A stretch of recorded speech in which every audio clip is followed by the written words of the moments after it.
Las fuentes principales de ruido en Barcelona son el tráfico debido a los vehículos privados de motor y el ocio nocturno.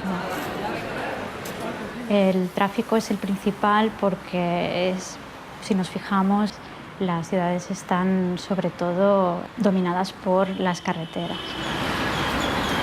A l'Associació Catalana contra la Contaminació Acústica, normalment la gent que ve és perquè, d'una manera o altra, té o ha tingut problemes de soroll i té consciència perquè ha patit el soroll amb la seva pròpia pell.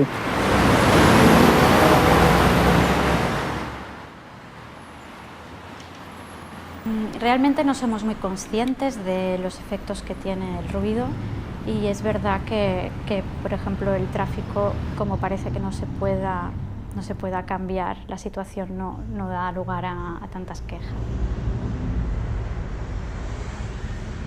No hace falta que el ruido te despierte, aunque eso es lo más grave, pero no hace falta que te despierte para provocar problemas en tu sueño y en la regeneración que tenemos al dormir cada noche.